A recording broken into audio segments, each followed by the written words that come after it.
Hello students, welcome to prep elevate. Students, आज के video में हम लोग दो क्वालिटी क्वेश्चन सॉल्व करेंगे। तो आइए देखिए, पहला क्वेश्चन है find the remainder when 13 to the power 5 plus 14 to the power 5 plus 15 plus 16 to the power 5 is divisible by 58। हमें रिमाइंडर पता करना, ठीक है। 13 to the power 5 plus 14 to the power 5 plus 15 to the power 5 plus 16 to the power 5। तो ये question actually बहुत easy है अगर आपको कॉन्सेप्ट पता है तो इसको डिवाइड करना 58 से और रिमाइंडर बताना। तो देखिए, सबसे पहले क्या करते हैं ऐसे क्वेश्चन में, पेयरिंग करेंगे। पेयरिंग कैसे? फर्स्ट नंबर को लास्ट से, सेकंड को सेकंड लास्ट। यहाँ पे 4 हो सकता है, 4 के 40 वैल्यू भी हो सकता है, लेकिन ऐसा पेयरिंग क्यों करें? ध्यान से, ये 13 ये 16, 13 प्लस 16 29, 14 प्लस 15 सेम 29। अब एक चीज देखिए, 58 को जब आप ब्रेक करेंगे तो 29 इंटू 2, और किससे डिवाइड होता नहीं 15, हमें क्या चाहिए 29। 2 के लिए कुछ नहीं, इवन नंबर देखना तो 29 है यहाँ पे मेन। तो 29 इन दोनों को ऐड करने से भी आता है, इससे भी हमें 29 मिलता है। तो अगर इसको पेयरिंग करेंगे तो क्या फायदा होगा? देखिए, इसको हम लिख सकते हैं 13 to the power 5 plus 16 to the power 5, इसको अलग कर लेंगे, और plus 14 to the power 5 plus 15 to the power 5। अब हम जानते हैं कि a to the power n plus b to the power n a plus b से डिवाइड होता है if n is odd, if n is odd, odd integer. a to the power n plus b to the power n, a plus b से divide होता है if n is odd integer. तो यहाँ पे देखिए 13 to the power 5 plus 16 to the power 5 तो odd integer है, इसका मतलब ये 13 प्लस 16 से डिवाइड होना चाहिए। 13 to the power 5 plus 16 to the power 5 किससे डिवाइड होना चाहिए? 13 प्लस 16 से, मतलब 29 से डिवाइड होना चाहिए। और 14 to the power 5 plus 15 to the power 5 भी डिवाइड होना चाहिए 29 से। ये तो समझ में आ गया, 29 से तो डिवाइड हो रहा है। अब देखिए 29 से ये डिवाइड हो गया। नेक्स्ट, ये सबको जब आप ऐड करेंगे तो यहां से जो वैल्यू मिलेगा, जो भी वैल्यू होगा वो ऑड नंबर होगा।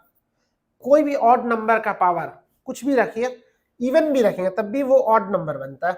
7 टू द पावर 5 भी odd number, 7 to the power 6 भी odd number, 13 to the power 4 भी ऑड नंबर। ऑड नंबर को आप जितना बार आपस में मल्टीप्लाई करते हैं, इवन कभी नहीं बनता। तो मतलब 13 टू द पावर 5 का जो वैल्यू आएगा वो ऑड नंबर होगा, 16 टू द पावर 5 का जो वैल्यू आएगा वो इवन नंबर होगा, 14 टू द पावर 5 इवन होगा, इवन नंबर का पावर कुछ भी इवन ही होता वो, और 15 टू द पावर 5 ऑड होगा। अब ये सब को जब आप ऐड करेंगे, ये दोनों तो ऑलरेडी इवन है, odd number plus odd number मिलके बनता even number, odd plus odd even number, even plus even plus even, even मतलब ये जो फाइनल वैल्यू, ये सबको ऐड करके जो भी रिजल्ट आएगा वो एक इवन नंबर होगा, और इवन नंबर 2 से डिवाइड होता है। तो मतलब ये पूरा वैल्यू 2 से डिवाइड होगा, और 29 से ऑलरेडी डिवाइड हो रहा था। अब देखिए, कोई नंबर अगर 2 से भी डिवाइड हो रहा है, 29 से भी डिवाइड हो रहा है, मतलब वो 58 से डिवाइड हो, 29 टू 58 से ये नंबर डिवाइड हो जाएगा।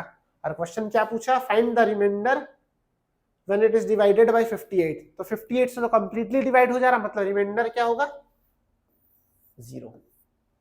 ठीक है, तो इजी क्वेश्चन था, टफ नहीं था, आपको बस ये कॉन्सेप्ट पता होना चाहिए। चलिए नेक्स्ट क्वेश्चन देखते हैं। और अगर आपने हमारे चैनल को अभी तक सब्सक्राइब नहीं किया तो उसको सब्सक्राइब कर ले। देखिए, हमारा नेक्स्ट क्वेश्चन है, Ram and Shyam are working on a project. If Ram worked alone he would need 4.8 hours more to complete the project than they both work together, but if Shyam worked alone he would need 10.8 hours more to complete the project than they both working together. Shyam alone complete the project is, तो लिख रहा है कि अगर अकेले काम करे तो 4.8 आवर्स ये ज्यादा है, तो ये 10 पॉइंट। तो let's say Ram and Shyam together can complete the work in x hour. Ram alone can complete the work in 4.8 plus x or x plus 4.8, and Shyam alone x plus 10.8.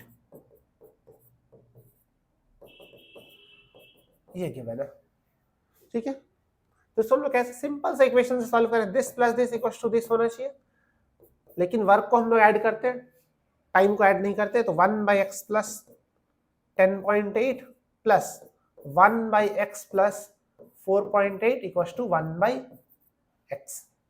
ठीक है, अब इसको हम लोग सॉल्व कर लेते हैं।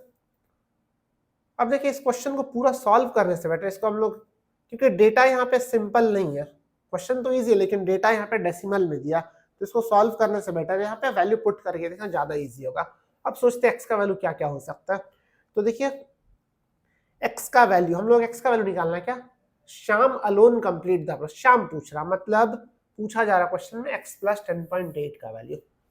ठीक है, अब देखते हैं एक्स प्लस 10.8 का वैल्यू 12 हो सकता है क्या। अगर x प्लस 10.8 का वैल्यू अगर ये 12 है तो ये क्या हो जाएगा, x प्लस 4.8 से 6 का मतलब ये 6 होगा, और ये क्या हो जाएगा x का वैल्यू 1.2। ठीक है, इसको पुट करते हैं तो हम लोग क्या लिखेंगे 1/12 प्लस 1/6। इसको सॉल्व मत करिए, 1/12 प्लस 1/6 जो भी हो 1.2 नहीं होगा। देखिए 6 और 12 का एलसीएम 12, 1/12, 2/12, 3/12, ये 1/4 आ रहा है, तो ये तो नहीं हो सकता आंसर। चलिए दूसरा ऑप्शन, ऐसे क्वेश्चन आप चाहे तो आप पूरा सॉल्व कर सकते हैं, लेकिन बेटर होगा कि आप ऑप्शन डाल के चेक करें। सेकंड ऑप्शन, अगर 16 लेते हैं, अगर 16 हम लोग यहाँ पे रखेंगे तो क्या क्या वैल्यू आएगा। देखिए अगर हम लोग यहाँ पे 16, ये शाम का वैल्यू गिवन है याद रखिए, अगर यहाँ पे 16 रखते हैं x प्लस 10.8 इक्वल्स टू 16, तो x इक्वल्स टू 5.2 और ये 10।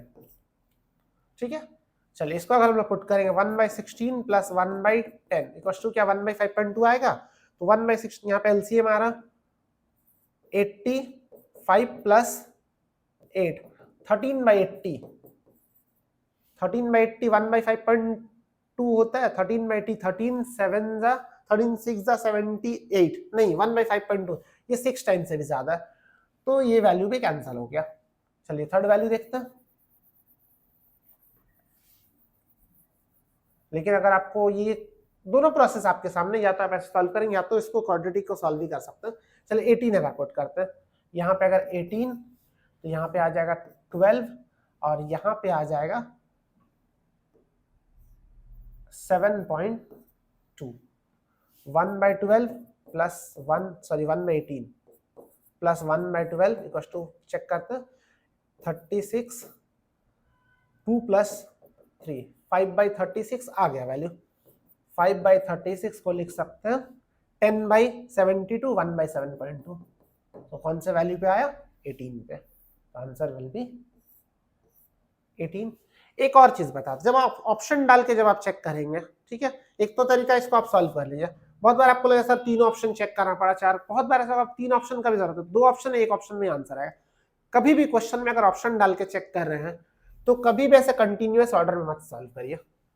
देखिए सबसे छोटा वैल्यू 12, सबसे बड़ा वैल्यू 20, वो दोनों को चेक मत करिए, या तो आप 16 को पुट करके देखिए या तो 18 को। इससे क्या फायदा होगा बता रहे, जब आप 16 को पुट करेंगे और आपका आंसर नहीं आएगा तो आपको ये कंफर्म हो जाए कि आंसर 16 से ज्यादा है कि कम। अगर 16 से ज्यादा है तो ये इसके साथ ये भी क्रॉस हो जाएगा, एक साथ 2 ऑप्शन आपका इनवैलिड हो जाएगा। तो आप इन दोनों में से एक तो चेक करें, मतलब मैक्सिमम आपको 2 ही ट्रायल करना होगा, हो सकता है एक बार में आंसर आए।